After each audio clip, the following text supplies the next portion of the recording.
I found an interesting video here, man. It says 10 forgotten 80s bands that vanished without a trace.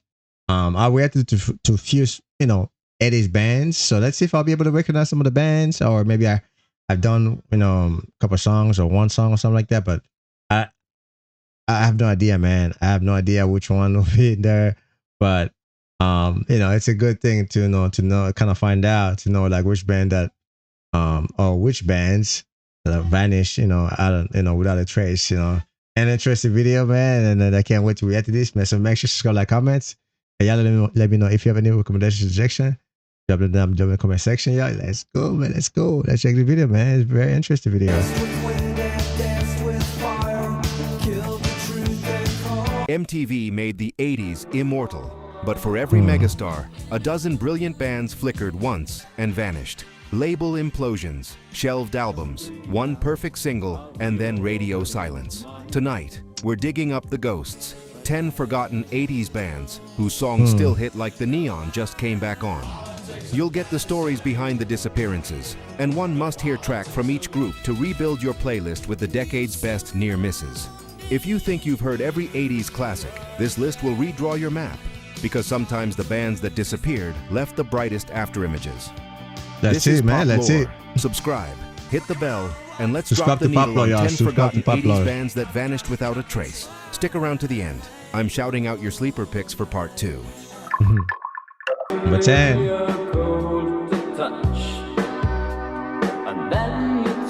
Fictional Factory. Is that Fictional Factory? What do they call themselves? Let me see. On to the end. I'm shouting out your sleeper picks for part 2.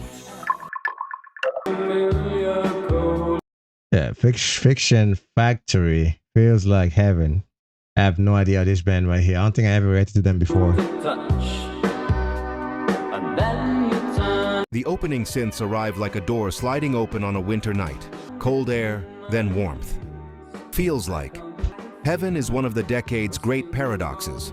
A chorus that soars like dawn, welded to verses that sound like they're trying not to shiver.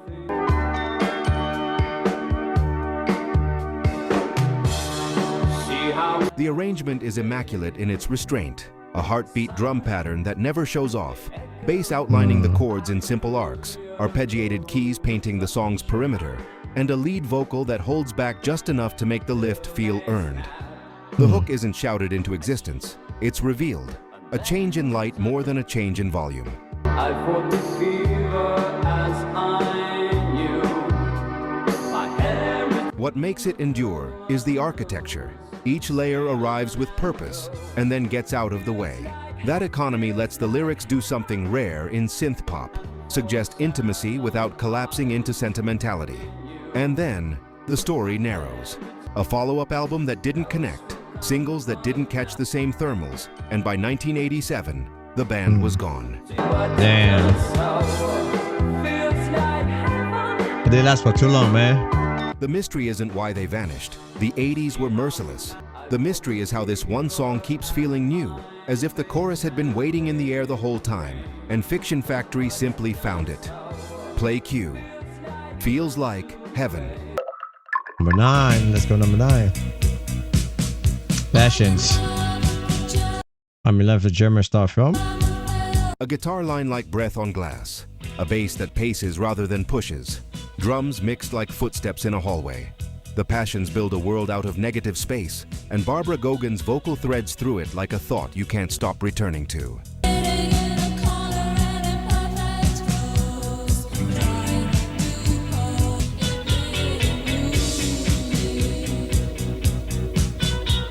That sounds good, though. I'm in Love with a German film star is post-punk at its most painterly.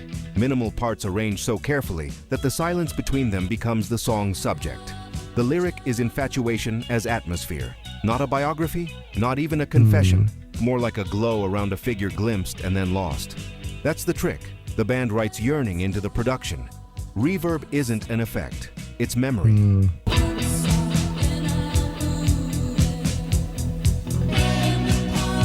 The snare doesn't crack, it exhales.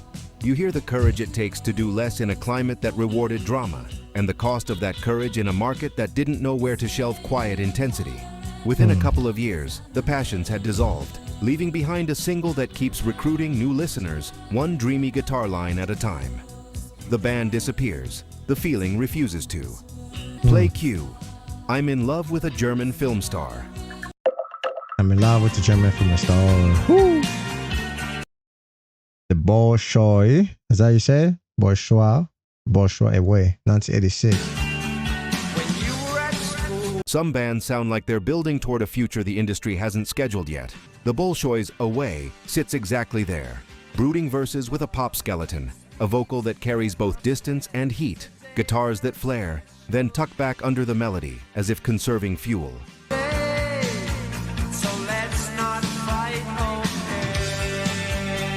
The rhythm section locks a locomotive mid-tempo, and the chorus breaks open without ever losing shape. Goth-adjacent coloring rendered with pop discipline. Everything about Away reads like a prelude to a bigger chapter. Growing audiences, press attention, songs that could cross over without sanding off their shadows.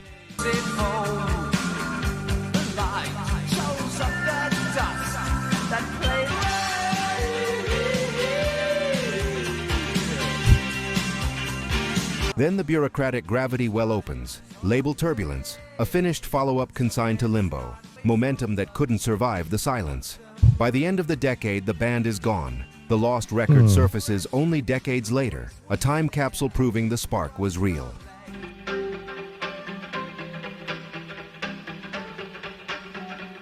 The poignancy of Away deepens once you know the trajectory. It already sounded like someone lifting their eyes to the horizon.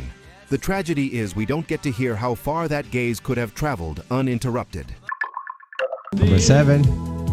Let me in, you must be out. Furniture, bro, I can't fucking speak. Brilliant Mind. Fuck. Yo. You know, sometimes when you speak too many languages, sometimes you can't speak a language that you learned. Because, you know, sometimes when I do speak, I mixed English, French, Spanish, a little Italian, Lingala, and all that stuff. So I'll be mixing a mixture of languages, you know. I speak with my brother, I speak French. I speak with my mom, I speak different language. I speak with my friends, you know, I speak Spanish. And I speak here with some people here, and I speak English. So, you know. Você falar português?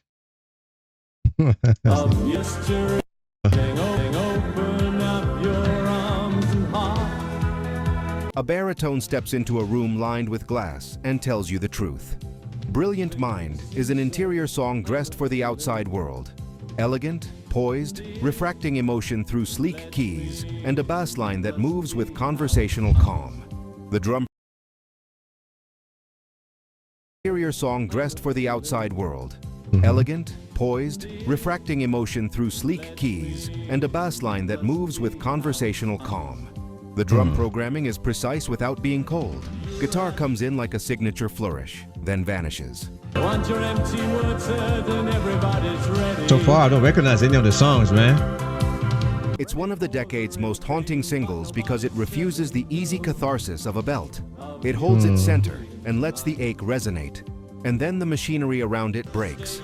Label collapse, distribution chaos, the kind of logistical failures that can turn momentum into myth. Furniture kept writing, kept playing, but the window had narrowed while the business tried to repair its own scaffolding.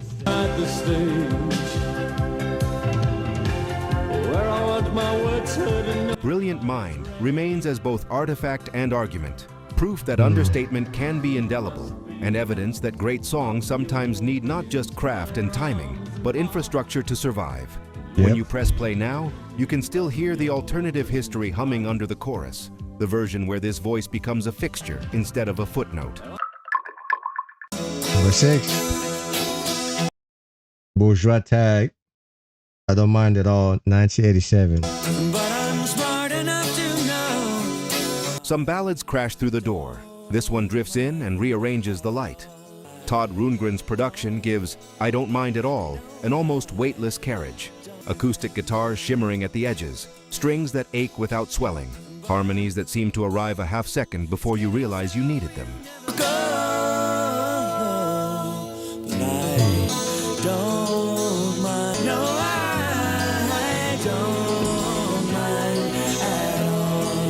The melody But a lot of these songs, they're pretty good. Just listening to the lyrics, listening to the sounds.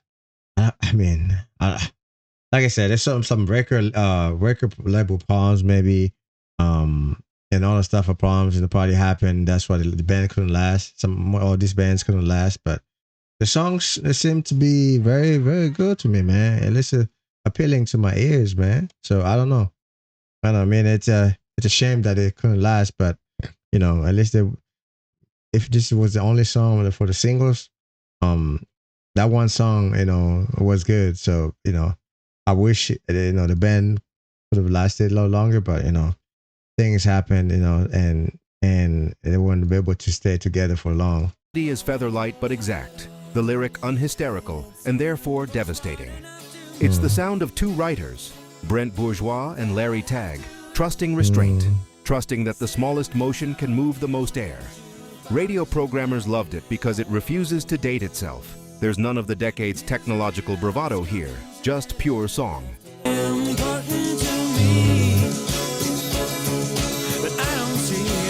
But inside the band, the tectonics were shifting, creative tensions, diverging paths, and by 1989, they were finished.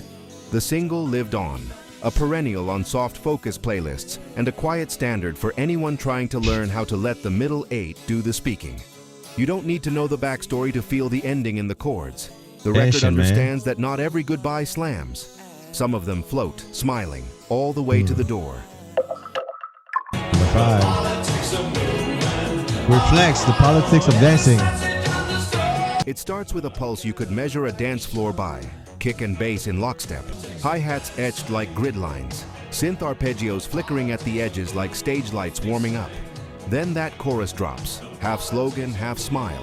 And suddenly you remember how easily a hook can reorganize a room.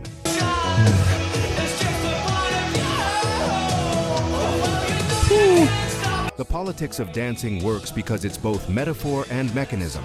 A song about the power of movement that literally powers movement. The verses are taut, the pre-chorus raises the ceiling, and the payoff is communal by design, phrasing that begs a crowd to chant it back at itself.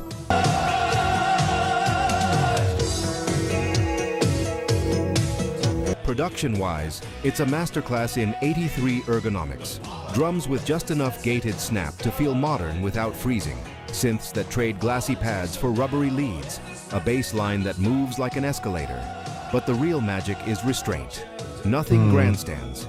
Each part is a system, clocking the dancers forward until the chant feels inevitable.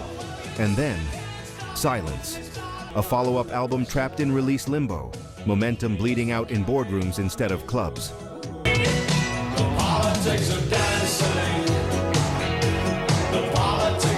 The shocking thing isn't that one huge single didn't guarantee longevity. The 80s are littered with those. It's that a chorus this sticky didn't at least buy the band time to evolve in public.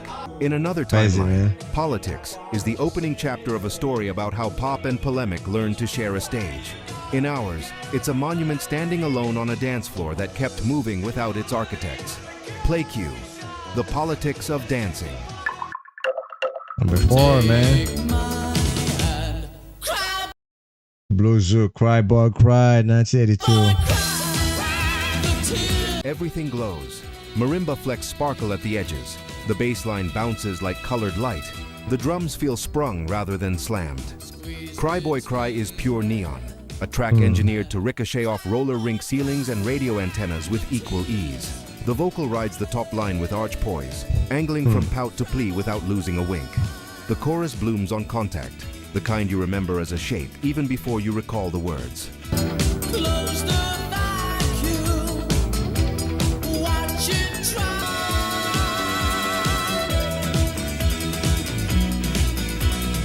Listen to how the percussion frames the hook.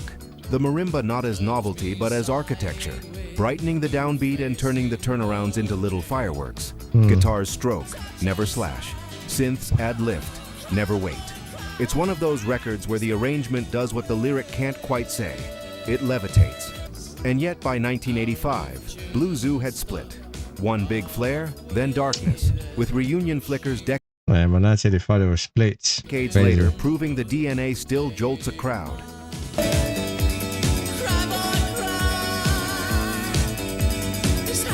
You can feel the tragedy of timing here. A sound perfectly aligned with early 80s pop theater, released into a market that would soon demand either more gloss or more grit. Cry Boy Cry lives on because it picked a third path, buoyant, and turned it into a memory you can still dance to. Number 3. The Lucy Show. The Lucy Show. A Million Things. 1986. Chiming guitars draw a horizon line. The bass steps patiently into it, and the drums mark time with unfussy precision. A Million Things builds melancholy like an architect, pain by pain, until the light coming through feels colored. The chorus doesn't explode so much as lift, a widening of the frame where melody and longing arrive at the same height. College radio programmers heard it instantly. This was a song you could live inside.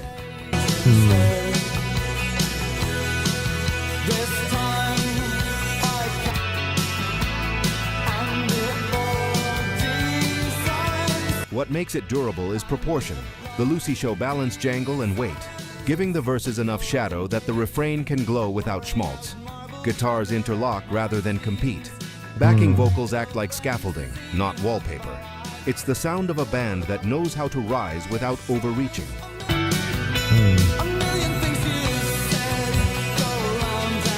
Then the floor drops out where the music industry meets finance. Label instability, a bankruptcy looming like weather, plans put on hold until on. It's always like about finances. You know, like the label needs money or like some tension going on. You know, leads to like the band to kind of plate. So it's I mean, when you're making a band, you gotta make sure that there's like money is start coming, or because if you're making music and there's no money, you know, no money getting in, that's probably not gonna last for too long. So maybe these bands right here, they have facing this type of problems with like tensions and financially not well, and they need to do something for the record label, and for the members, the band, its members also. So you know, and they were not satisfied, and you know they had a split. Crazy. That's sad, but you know, they probably had an idea. We're gonna make a band. We're gonna be playing, you know, making a lot of songs, but you know, some of them probably only made one song or two, and the band is separated. Yo, Hold crazy. becomes over. By '88, they were gone, leaving behind records that play like postcards from an alternate chart history. Spin a million things now, and you can still hear the route it should have taken, straight up the middle of playlists that never got to be. Number 2, Red Rockers, China, 1983. Punk kids recalibrate. The guitars get glossy, the rhythm section learns widescreen stride, and China strides out like a mission statement. This is the sound of a band turning toward Radio Horizon without losing the urgency that got them out of garages. Verse melodies are taut and conversational. The pre-chorus tilts forward. The chorus throws the windows open. MTV bites. And for a minute, the future looks big.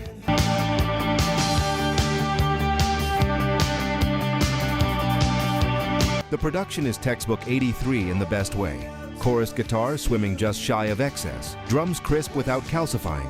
A synth sheen that contours rather than smothers. You can hear the discipline of a group learning to land ideas at the hook without sanding off their edges. It's not a sellout, it's a swerve.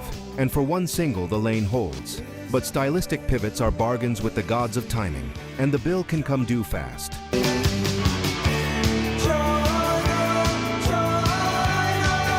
By the mid-'80s, the spark had faded, internal and external pressures doing what they do, and Red Rockers folded, returning much later for one-offs that function more like gatherings than campaigns. China remains This one had an internal pressure, man. as the proof of concept, a lesson in how to translate without betraying, and a reminder that one translation isn't always enough to earn permanent citizenship on the charts.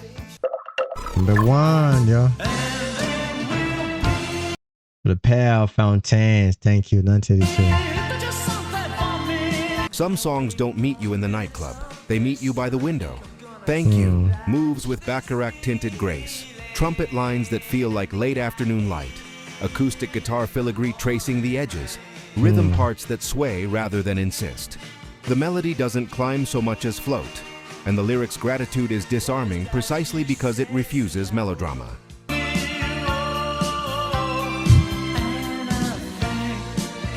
This is Liverpool not as grit but as poise, a lineage of pop that remembers how to dress well and feel deeply at the same time. What's remarkable is how modern it still sounds when you strip the decade's markers away. The arrangement is air and proportion. The recording lets instruments breathe in a shared space. The vocal sites close enough to feel conversational.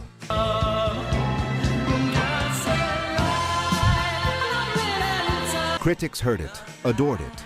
Charts shrugged. Song By sounds good, though. 1987, the Pale Fountains had split, with members carrying their sensibility into Shack, another cult beloved for craftsmanship the market too rarely rewards.